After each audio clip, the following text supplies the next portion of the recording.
నమస్కారం city news కు స్వాగతం. ఈనాటి వార్తల్లోని ముఖ్యాంశాలు.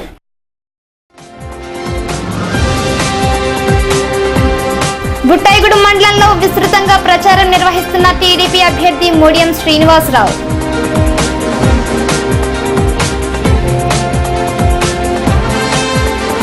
జంగారెడ్డిగూడెం జంగా టవర్స్ లో సిటీ కేబుల్ ఆధ్వర్యంలో ఏర్పాటు చేసిన పర్యావరణ పరిరక్షణకు విశేష స్పందన, ఆకట్టుకున్న వక్తల ప్రసంగాలు.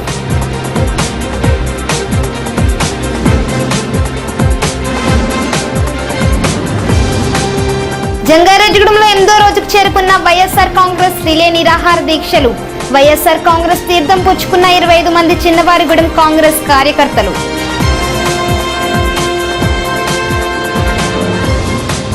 జంగారెడ్డిగూడెం ఎంపీడీఓ కార్యాలయం ఎదురుగా ధర్నా నిర్వహించిన పిడకప్పగూడెం ఉపాధి హామీ కూలీలు.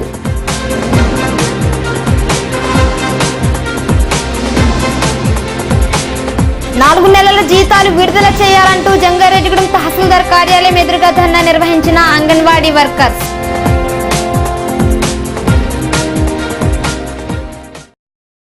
జంగారెడ్డిగూడెం మండలంలోని కొంగువారిగూడెం గ్రామంలో ఉన్న శ్రీ కరాటం కృష్ణమూర్తి ఎర్రకాల్వ జలాశయం నుంచి పంట కాలువకు సాగునీరు అందించాలని ఆయకట్టు రైతాంగం డిమాండ్ చేస్తున్నారు.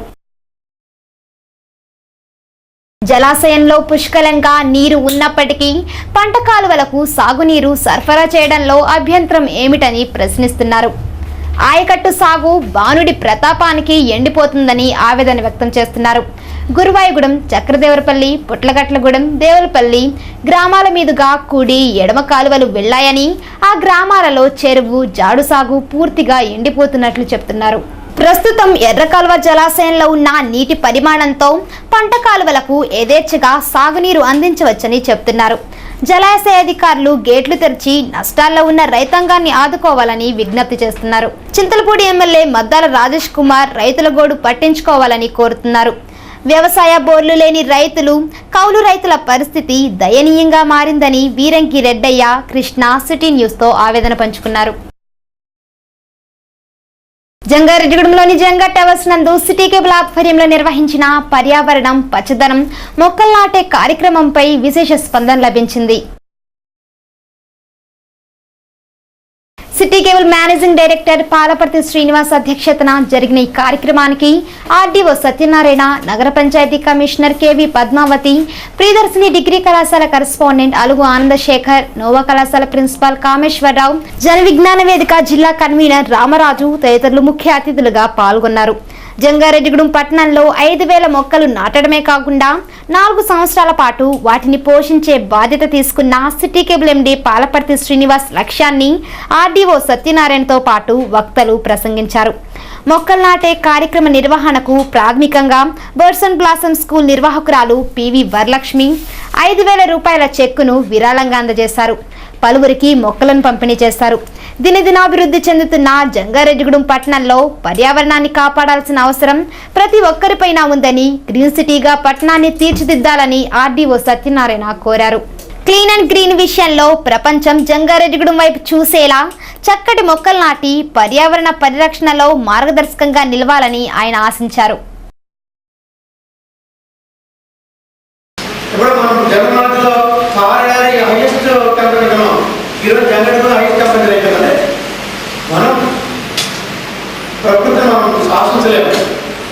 ప్రకృతి మన కోసం ఏర్పడింది, దాన్ని నాశనం చేసుకోకూడదు. మన పూర్వీకులు మన సాధించినట్టు అశోకుడు 2000 సంవత్సరాలు మొక్కలు నాటితే ఆనాటి ప్రజలు అశోకుడు మొక్కలు నాటుకుంటే మనకి ఉండేవారు కాదు. మనం మరి వాళ్ళు చేయని పని మనం చేయకపోయినా నాశనం చేయదు. అంటే ఒకటి మంచి చేయకపోయినా పర్లేదని చెడు చేయకూడదు. కనుక మనమంతా కలిసి ఈ జంగారెడ్డిగూడెంని గ్రీన్ సిటీగా, జంగారెడ్డిగూడెం ఉన్న ప్రజలు కూడా ఆరోగ్యవంతంగా ఉండాలని ఈ చేస్తున్న ఈ కృషికి మీ అందరికీ మనస్ఫూర్తిగా మరొకసారి అభినందన తెలియజేసుకుంటూ, any time I am ready to do utmost in a help to this moment. And the other order definitely I can do maximum తెలుసు అంటే 1000 అనుకున్నాను అంటే తక్కువ చెప్పి ఎక్కువ చేయాలి, ఎక్కువ చెప్పి తక్కువ చెప్పి నాకు ఇష్టం కాదు. The number rising but I promise 1000 I can start. ఈ విషయంలో మరి మీరు సహకారం అందిస్తారని మున్సిపల్ కమిషనర్ మళ్ళా ప్రతిసారి మీటింగ్ పట్టుకుని ఈ బృహత్కర కార్యక్రమాన్ని ప్రతి ఒక్కరూ తమపై వేసుకొని బాధ్యతగా వ్యవహరించాలని, విమర్శలకు తావు లేకుండా పూర్తి స్థాయిలో మొక్కలు నాటే కార్యక్రమాన్ని చేపడుతున్నట్లు అందరి సహాయ సహకారాలు తనకు అందించాలని city cable MD Palaparthi Srinivas కోరారు.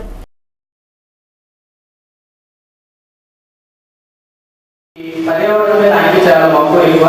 ఆయన రియల్ ఎస్టేట్ వ్యాపారం చేస్తూ అనేక చెట్లు పూజ చేసి రోడ్లు వెళ్ళాలని కోసి స్థలాలను కేటాయించాలని దానికి ఎంతో మనసుకు బాగా కలిగి శ్రీనివాస్ గారు అంటే నాకు ఇప్పుడు కలుస్తాను. శ్రీనివాస్ గారు నేను ఆ చేసిన పనిగాను నేను దాదాపు ఒక 1000 చెట్ల వరకు కూడా వేసి దానికి వాటరింగ్ గా అన్ని ఏమి చేయాలనుకున్నాను. సుమారు 10 లక్షల వరకు కూడా ఖర్చు పెట్టి ఆ రుణం తీసుకోవాలనుకున్నానని చెప్పారు. అయితే ఆయన ఒక్కడిగా చేయాలనుకున్నారు. ఈ ఫార్మేషన్ జరగలేదు, ఆయన ఒక్కడే నేను చేస్తానని చెప్పారు. అయితే నేను వెళ్ళాను, సార్ మీరు ఇలా చేస్తారన్నారు కాబట్టి మీరు మనం జెండాలు అందరూ కలిసారు, మీరు ఒక్కడిగా కొంచెం కష్టం అవుతుంది. సుమారు 5000 ఒక టార్గెట్గా పెట్టుకున్నాను. మీరు మీ వైపు నుంచి ఏం చేయగలరు చెప్పండి అంటే యాక్చువల్గా ఆయనకి రావాలని సౌతే అయితే ఆయన అర్జెంట్ హైదరాబాద్ వెళ్ళారు. ఆయన ఒక ట్రాక్టర్ పెట్టి వాటరింగ్ బాధ్యతలను ఆయన ఉదాహరణ వేసుకొని దాని విజిల్ ఖర్చు కానీ లేదంటే డ్రైవర్ ఖర్చు కానీ దాన్ని కలిపే కార్యక్రమం అంతా నేను ఉదాహరణ వేసుకుంటానని ఆయన నాకు డైరెక్ట్ గా చెప్తారు కదా, సభాముఖంగా చెప్పిస్తే చాలా బాగుంటుంది అనుకున్నాను. యాక్చువల్గా నేను జరుగుతుంటే ఆయన వచ్చేవారు. ఈ రోజు పోస్ట్ పోన్ అవడం వల్ల ఆయన రాలేకపోయారు. డెఫినెట్ గా ఆయనతో నేను మళ్ళీ సార్ చెప్పినట్టు మళ్ళీ ఒకసారి మీటింగ్ పెట్టుకుని అప్పుడు అనౌన్స్ చేద్దాం. సార్ మనకు కొన్ని సజెషన్ చెప్పారు. ఇప్పుడు ఏదో స్టార్ట్ చేస్తామని కాకుండా దీని ఒక కంటిన్యూగా ఏర్పడి కంటిన్యూస్ గా వీక్లీగా లేదా 50 days కోసం అడిగినారు. సార్ నాకైతే ఐడియా ఉన్నది ఎలాగంటే ఇక్కడ అన్ని స్వచ్ఛంద సంస్థలు కానీ ఎడ్యుకేషన్ ఇన్స్టిట్యూట్స్ ప్రతినిధులు కానీ అనేక సంస్థల ప్రతినిధులు వచ్చారు. వాళ్ళందరి దగ్గర నుంచి ఇతర మెంబర్స్ తీసుకొని అందరూ ఒక దగ్గర కూర్చొని డిస్కస్ చేసుకుని ప్లాన్ ఆఫ్ యాక్షన్ దీనికి ఇబ్బంది లేని గవర్నమెంట్ నుంచి ఎటువంటి పర్మిషన్ తీసుకోవాలి, ఫైనాన్షియల్ స్ట్రాటజీ ఏంటి, ఎలా మానిటరింగ్ చేసుకోవచ్చు, ఎలా మెయింటైన్ మనీ నాకు నేను 4 years ప్లాన్ అన్నాను. నా ఉద్దేశం 4 years పడుతున్నాయి కాదు, అది ఈ 5,000 మొక్క వేయడానికి ఫీజబిలిటీ ఉండాలి. సాధ్యమైన కొన్ని సిమెంట్ రోడ్లు మొక్కలు వేయాలి, కానీ ఎక్కడ ఏ రోడ్లు ఉన్నాయి అని వెతికి పట్టుకోవాలి, ఆ రోడ్లు వేయాలి. ఒకేసారి 5,000 మొక్క అంటే నాకున్న నాలెడ్జ్లో నేను చెప్పాను సార్. ఈ కార్యక్రమానికి వివిధ స్వచ్ఛంద సేవా సంస్థల ప్రతినిధులు, విద్యా సంస్థల ప్రతినిధులు, డ్వాక్రా మహిళలు, రాజకీయ నాయకులు తదితర ప్రముఖులు పాల్గొన్నారు. యాంకర్ శశికుమార్ వ్యాఖ్యాతగా వ్యవహరించారు. ఈ ఒక అంటే మనం ఎవరెవరో విమర్శించి ఎవరెవరో చేసి కంటే మనం సాధ్యమైనంత మన ప్రయత్నం ప్రారంభిస్తే మంచిదని ఆలోచనతో సిటీ కేబుల్ వారు చేసేటువంటి ఈ కార్యక్రమాలకి మా కాలేజీ నుండి కానీ వ్యక్తిగతంగా నా నుండి కానీ ఏ రకమైన సహకారం కావాలన్నా ఈ సందర్భంగా ఖచ్చితంగా చేస్తానని మీ అందరి సాక్షిగా మీ అందరికీ తెలియజేస్తూ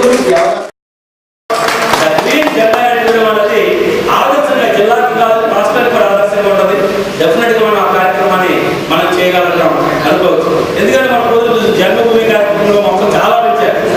అలాగే ఎన్టీ రామారావు గారు ఒకసారి టీవీలో చూస్తుంటారు, 7 కొండల్లో ఇంత ముందు ఎప్పుడు కూడా ఒక మొక్క కూడా లేదంట. నాకు తెలియదు, చిన్నవాడు ఉండొచ్చు. 7 కొండల మీద ఒక మొక్క కూడా లేదంట. 84 బిఫోర్ 84లో ఎన్టీఆర్ సీఎం అయిన వెంటనే మొట్టమొదటి హెలికాప్టర్ జరగడం తెలుసు నాకు. వైజాగ్ హిల్స్ అన్నింటి మీద కూడా హెలికాప్టర్ సీడ్ కనిపించారు. ఆ సీడ్ ఇప్పుడు మొక్కలు అయితే జరుగుతున్నాయి. దురదృష్టమైన మైండ్స్ వద్ద వేసుకుంటారు. ఆ 7 కొండల మీద పచ్చగా రావడం కారణమే ఎన్టీ రామారావు. ఆ ఎన్టీ రామారావు పుణ్యమాట ఇప్పుడు అడవులన్నీ కూడా ఆ కొండలతో కూడా అడవులు ఉన్నాయి. అవన్నీ కూడా హెలికాప్టర్లు జరగాలి, మామూలు జరగలేదు కాబట్టి హెలికాప్టర్ సీడ్స్ మొత్తం జల్లించారు.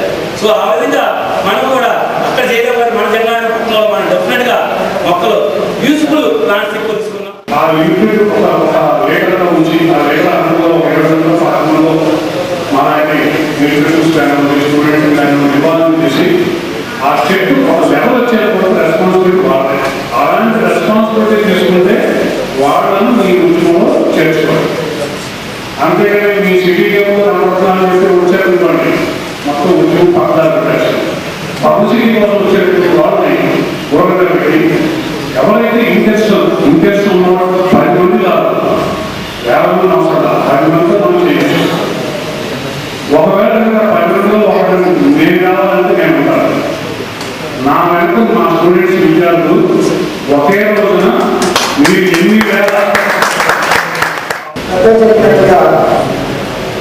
అనేది మనందరికీ తెలిసిన చిన్నప్పటి నుంచి మనం చదువుకుంటాం. It gives oxygen and it takes out carbon dioxide. The tree helps in the society in many ways and comparing with the men. చాలా ముఖ్యమైనటువంటి మనకి సహజ సంపద అంటే అడవులు లేదా మొక్కలు మనం చూస్తాం. అవసరం లేని ప్రతిదీ పెరిగిపోతుంది. అదేదైనా ప్రశ్నించుకుంటే టెంపరేచర్ కావాలి, మరి ఆక్సిజన్ కావాలి, అవసరం లేని కార్బన్ డైఆక్సైడ్ శాతం, గ్రీన్ హౌస్ ఎఫెక్ట్ కావాలి, బయోడైవర్సిటీ విషయాల గురించి కానీ, మరి ఆహార ధర తగ్గిపోతుంది, చెట్లు తగ్గిపోతున్నాయి, మరి కాలుష్యం పెరిగిపోతుంది. ఇవన్నీ ఎన్ని ప్రశ్నలు వస్తాయి. ఎందుకు ముందు అనలేదు, ఎందుకు దానికి కారణం నేను ఆలోచించే ముందు మరి జంగారెడ్డిగూడెం మండలం పట్టణపాలెం గ్రామ పంచాయతీ పరిధిలోని పిడకప్పగూడెంలోని ఉపాధి హామీ కూలీలకు 3 నెలల నుండి కూలీ డబ్బులు ఇవ్వడం లేదని ఎంపీడీఓ కార్యాలయం ఎదురుగా వ్యవసాయ కార్మిక సంఘం ఆధ్వర్యంలో ధర్నా నిర్వహించారు. ఈ సందర్భంగా వ్యవసాయ కార్మిక సంఘం డివిజన్ కార్యదర్శి బేతాళ శ్రీనివాస్ సిటీ న్యూస్ తో మాట్లాడుతూ అధికారులు స్పందించి వెంటనే ఉపాధి కూలీలకు ఇవ్వవలసిన కూలీ డబ్బులు ఇవ్వాలని, లేదంటే తీవ్ర స్థాయిలో ఉద్యమిస్తానని అన్నారు. 3 నెలలుగా పనిచేసిన పిడకప్పగూడెంలో కూలీలకి నేటికి కూడా డబ్బులు ఇవ్వకుండా ఇక్కడ ఉన్న ఎండిఓ ఆఫీసులో తాచారం చేస్తూ ఉన్నారు. వీళ్ళు అనేక దఫాలుగా అడుగుతున్నా కానీ ఈరోజు వస్తాయి రేపు వస్తాయి అని చెప్పి చెప్తా ఉన్నారు. ఒక పక్క నుంచి ప్రభుత్వం వారం కూలీ చెల్లిస్తామని చెప్పి, అలాగే 137 రూపాయలు కూలీ ఇస్తామని చెప్పి చెప్తున్నా కానీ 3 నెలల క్రితం జూన్ నెలలో చేసిన డబ్బులు ఇంతవరకు కూడా ఇవ్వలేదు. ఇది చాలా దుర్మార్గకరం. అలాగే ఇటీవల కాలంలో 3 వారాలుగా పనిచేస్తున్నా కానీ ఇంతవరకు నేటికి కూడా 1 రూపాయి కూడా ఇవ్వలేదు. ఇది చాలా దురదృష్టకరమైన విషయం. దీని మీద ఈరోజు ఎండిఓ గారిని అడగడానికని మేము అందరం కూడా తరలి రావడం జరిగింది. ఇప్పటికైనా సరే స్పందించి ఎండిఓ గారు దీని మీద పరిష్కరించకపోతే ఉన్నతాధికారులు పై అధికారుల దగ్గరికి కూడా వెళ్ళి ఈ సమస్యను పరిష్కారం కోసం చేస్తాం. ఇటీవల కాలంలోనే అలాగే ఉపాధి కూలీలు మేట్లు మాట్లాడుతూ కూలీ డబ్బులు ఇవ్వకపోతే ఎలా జీవించాలని ప్రశ్నించారు. ఎండిఓ రాజు ఆ కూలీలతో చర్చించారు. వెంటనే వారి కూలీ డబ్బులు ఇచ్చేలా చర్యలు తీసుకుంటానని చెప్పారు. ఈ సందర్భంగా ఆయన సిటీ న్యూస్ తో మాట్లాడుతూ వారికి ఇవ్వవలసింది 3 నెలల కూలీ కాదని, నెల 15 రోజుల కూలీ డబ్బులు మాత్రమే ఇవ్వాలన్నారు. కూలీల మస్తర్ షీట్ లో కొట్టివేతలు ఉండడం వల్ల దానిపై విచారణ చేయడం ఆలస్యమైందని ఫినో కోఆర్డినేటర్ తో మాట్లాడినట్లు చెప్పారు. పట్టణపాలెం గ్రామం నుంచి కొంతమంది ఉపాధి కూలీలు ఈరోజు వచ్చి వారికి పనిచేసి సుమారుగా 3 నెలలు అయినప్పటికీ కూడా మాకు వేతనాలు చెల్లించలేదని చెప్పేసి ఈరోజు ఇక్కడ వచ్చి తెలియజేయడం జరిగింది. అయితే రికార్డులు పరిశీలిస్తే వారు పనిచేసి ఈనాటికి ఈ రోజుకి సుమారుగా నెల 12 రోజులైంది. మనం పనిచేసిన రోజున కాడి నుంచి 15 రోజుల లోపల వారికి వేతనం చెల్లించాల్సి ఉంది. అయితే ఇక్కడ మనకి సోషల్ ఆడిట్ జరగడం వల్ల ఒక 10 రోజుల పాటు మొత్తం సిబ్బంది, కంప్యూటర్స్, ఫీల్డ్ అసిస్టెంట్స్ అందరూ కూడా ఆ సోషల్ ఆడిట్లో ఉండటం వల్ల ఒక 10 రోజులు ఆలస్యం జరిగింది. మనం వీరికి ఆల్రెడీ గత మే నెల 20వ తారీఖునే పిఆర్డర్ జనరేట్ చేసి మనం పంపించడం జరిగింది. అది ఫినో కంపెనీ వాళ్ళు, యూనియన్ బ్యాంక్ నుంచి ఫినో కంపెనీ వాళ్ళు డ్రా చేసి వారు వీళ్ళకి ఆ కూలీ వేతనాలు చెల్లించాల్సి ఉంటుంది. అది మరి వాళ్ళకి ఎందుకు లేట్ అయిందో త్వరగా ఇచ్చి ఏర్పాటు చేయాలని చెప్పేసి నేను ఫినో డిస్ట్రిక్ట్ కోఆర్డినేటర్తో కూడా నేను ఫోన్లో మాట్లాడాను. ఆయన 1-2 రోజుల్లో కూడా వీరికి ఆ వేతనాలు అందించే విధంగా చర్యలు తీసుకుంటామని చెప్పి తెలియజేయడం జరిగింది. కాబట్టి వారికి రాబోయే 2-3 రోజుల్లో మరి ఫినో సంస్థ ద్వారా కూడా వారు చేసినటువంటి పనికి సంబంధించి వేతనాలు చెల్లించడం జరుగుతుంది. తెలుగు పాట విని ఆస్వాదించాలంటే ప్రముఖ గాయకులు ఎస్పి బాలసుబ్రహ్మణ్యం పాట వినాల్సిందే. అద్భుతమైన కంఠస్వరం ఆయన సొంతం. నేడు ఎస్పి బాలసుబ్రహ్మణ్యం పుట్టినరోజు. తెలుగు సినిమాలో ఉన్న అలనాటి హీరోలు ఎన్టీఆర్, ఏఎన్ఆర్, కృష్ణ, శోభన్ బాబు, కృష్ణరాజు, చిరంజీవి, బాలకృష్ణ, వెంకటేష్, నాగార్జున ఇలా ఎవరికి తగ్గట్టుగా అచ్చం వారి గొంతులానే బాలు పాటలు పాడడం నిజంగానే అద్భుతమనే చెప్పాలి. కంఠశాల స్వరం మాత్రమే ఎన్టీఆర్, ఏఎన్ఆర్లకు సరిపోతుందనుకునే సమయంలో బాలసుబ్రహ్మణ్యం వచ్చి సరికొత్త పద్ధతిని సినీ పరిశ్రమలో ప్రవేశపెట్టారు. నింగి నేల తెలపాలి నీ నీకు నాకు ప్రేమని ఊరు వాడ చెప్పాలి, నీకు నాకు పెళ్ళని నింగినేలా తెలపాలి, నీకు నాకు ప్రేమని ఊరు వాడ చెప్పాలి, నీకు నాకు పెళ్ళని. తెలుగు, తమిళ, హిందీ, కన్నడ ఇలా అన్ని భారతీయ భాషల్లో ఆయన వేలల్లో పాటలు పాడారు. ఈ గాలి ఈ నేల ఈ ఊరు సెలయేరు నన్ను గంద నా వాళ్ళు నా కళ్ళ లోగిళ్ళు. సిరివెన్నెల సినిమాలో ఆయన పాడిన పాటలు వింటుంటే ఎంతో ఆహ్లాదకరంగా ఉంటుంది. విధాత తలపున ప్రభవించినది అనాది జీవన వేదం. ఓ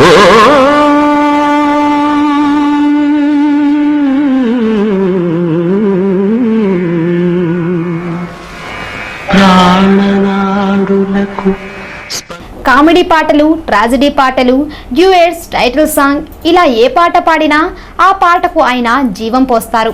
కేవలం పాటలు పాడడమే కాకుండా ప్రముఖ హీరో కమల్ హాసన్ కు డబ్బింగ్ చెప్తూ అనేక సినిమాల్లో కూడా నటిస్తూ భారతదేశ ప్రజలకు గుండెల్లో నిలిచిపోయారు. హరివిల్లులోని రంగులు నా చెలి సొగసులు వేకువల మేలుకొలుపే నా చెలి పిలుపులు సంధి వేళ పలికే నాలో పల్లవి సంతసాల సిరులే నావే అన్నది ముసి ముసి తలపులు తరగని బలపులు నా చెలి సొగసులు అన్నీ ఇక నావే.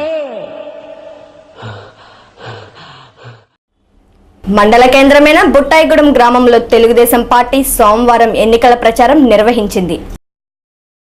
ఆ పార్టీ ఎమ్మెల్యే అభ్యర్థి మొడియం శ్రీనివాస్ ఇంటింటికి తిరుగుతూ ఎన్నికల ప్రచారం చేశారు. సైకిల్ గుర్తుకు ఓట్లు వేసి తనను గెలిపించాలని కోరారు. రాష్ట్రం అభివృద్ధి పదంలో పయనించాలంటే టీడీపీ రాష్ట్ర అధ్యక్షులు నారా చంద్రబాబు ముఖ్యమంత్రి కావాలని ఆశించారు. ఎన్నికల ప్రచారంలో రాష్ట్ర, జిల్లా తెలుగుదేశం పార్టీ నాయకులు పాలడుగుల కోటేశ్వరరావు, నందిన హరిశ్చంద్ర, బుట్టాయిగూడెం మండల తెలుగుదేశం పార్టీ అధ్యక్షులు మొగపర్తి సోంబాబు, అబ్బులు, కామిరెడ్డి బాబురావు, విమ్మలపూడి వీర్రాజు చౌదరి, సూర్యప్రకాశ్రావు, నాగరాజు, పరకోటి సుబ్బారావు తదితరులు పాల్గొన్నారు. ఉప ఎన్నికల్లో పోలవరం నియోజకవర్గ ఎమ్మెల్యే అభ్యర్థి మొడియం శ్రీనివాస్ అభ్యర్థిత్వాన్ని ప్రతి ఒక్కరూ బలపరచాలని తెలుగుదేశం పార్టీ కార్యకర్తలు విస్తృత ప్రచారం నిర్వహించారు. మహిళా సాధికారత సాధించాలంటే తెలుగుదేశం పార్టీ అధికారంలోకి రావాలని, బడుగు బలహీన వర్గాలకు అర్హులైన వారికి సంక్షేమ పథకాలు అందాలంటే మాజీ ముఖ్యమంత్రి నందమూరి తారక రామారావు ఆశయ సాధనకు ఉప ఎన్నికల్లో సైకిల్ గుర్తుపై ఓట్లు వేయాలని మొడియం శ్రీనివాస్ సిటీ న్యూస్తో తెలియజేశారు. జంగారెడ్డిగూడెం, లక్కవరం సెక్టార్ల పరిధిలో ఉన్న అంగన్వాడీ కార్యకర్తలకు 4 నెలలుగా జీతాలు ఇవ్వడం లేదని, వెంటనే జీతాలు విడుదల చేయాలంటూ జంగారెడ్డిగూడెం తహసీల్దార్ కార్యాలయం ఎదురుగా ధర్నా నిర్వహించారు. ఈ సందర్భంగా anganwadi workers and helpers union CI2 అధ్యక్షురాలు జి విజయకుమారి సిటీ న్యూస్తో మాట్లాడుతూ తమకు రావాల్సిన జీతాలు వెంటనే విడుదల చేయాలంటూ కోరారు. అనంతరం తహసీల్దార్కు వినతి పత్రం అందజేశారు.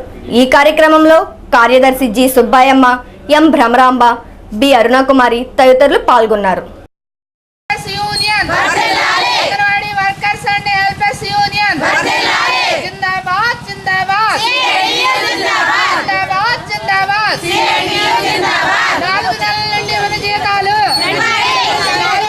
అంగన్వాడీ వర్కర్స్కి అండ్ హెల్పర్స్కి 4 నెలల నుండి కనీసం జీతాలు లేకుండా నానా అగచాట్లు పడుతున్నాము. ఎలాంటి ఈ ఆర్థిక ధరల పెరుగుదలకి అనుగుణంగాను కనీసం తినడానికి లేకుండా ఎన్నో ఇబ్బందులకి గురి అవుతున్నాము ఆర్థికంగాను. సంవత్సరం నుండి రావాల్సిన బకాయిలను ఎలాంటి ఇది లేకుండా బడ్జెట్ వచ్చింది, కానీ దానికి ఎలాంటి ఆథరైజేషన్ ఇవ్వకుండా నానా ఇబ్బందులు పెడుతున్నారు. 4 నెలల నుండి జీతాలు లేకుండా ఎలా బతకాలి మేము అంగన్వాడీ కార్యకర్తలు, ఆయాలు? రోజు కనీస కూలికి వెళ్ళిన వాళ్ళకి కూడా గంటలో డబ్బులు ఇచ్చేస్తున్నారు, కానీ మా 4 నెలల నుండి ఎలాంటి అమౌంట్ లేకుండా నానా ఇబ్బందులు గురి అవుతున్నాము. ఇప్పటికైనా అధికారులు దీనికి స్పందించి మా బకాయిలను, నా జీతాలను వెంటనే విడుదల చేయాలని, ఏ నెల ఆ నెల జీతాలు వెంటనే ఇవ్వాలని కోరుచున్నాము. జంగారెడ్డిగూడెంలో వైఎస్ఆర్ కాంగ్రెస్ పార్టీ ఆధ్వర్యంలో చేపడుతున్న రిలే నిరాహార దీక్ష సోమవారంతో 8వ రోజుకు చేరుకున్నాయి. ఈ దీక్షలో పోలవరం చిన్నవారిగూడెంకు చెందిన వైఎస్ఆర్ కాంగ్రెస్ నాయకులు కార్యకర్తలు బుద్దాల సీతారామరాజు, మారుమాడి రామారావు, మాదాసు గంగరాజు, బండారు వెంకట సుబ్బారావు, బండారు రాంబాబు, నెల్లూరి నాగచంద్రం, వేల్పుల వెంకటరావు, తిరుమలశెట్టి గంగరాజు, వెలుగు నాగరాజు తదితరులు దీక్షలో కూర్చున్నారు. వీరికి ఆ పార్టీ నాయకులు ముప్పిడి శ్రీనివాసరావు, గూడపాటి రాధాకృష్ణ, చలమాల శ్రీను, కుక్కల ధర్మరాజు తదితరులు సంఘీభావం ప్రకటించారు. పోలవరం పంచాయతీ చిన్నవారిగూడెం పోలవరం జగన్ అభిమానులు అలా రాజశేఖర అభిమానులు అందరం కలిసి జగన్మోహన్ రెడ్డి గారి అక్రమ అరెస్టు నిమిత్తం మేము ఇక్కడ మండల హెడ్‌క్వార్టర్లో దీక్షకు పూనుకున్నాము. అలాగే ప్రజలందరూ కూడా ఈ అక్రమ అరెస్ట్ని ఖండిస్తున్నారు, గమనిస్తున్నారు కూడా. ఈ నెల 12వ తారీఖున జరగబోయే ఎలక్షన్ విషయంలో కూడా ప్రజలు మంచి తీర్పుని ఇచ్చి జగన్ గారిని నిర్దోషిగా చూడాలని ప్రజలు కోరుకుంటున్నారు. ఎన్ని కుతంత్రాలు, ఎన్ని అక్రమ కేసులు పెట్టినారు ఈ ప్రభుత్వానికి, ప్రతిపక్ష పార్టీలకి ప్రజలు బుద్ధి చెప్పడానికి సిద్ధంగా ఉన్నారు.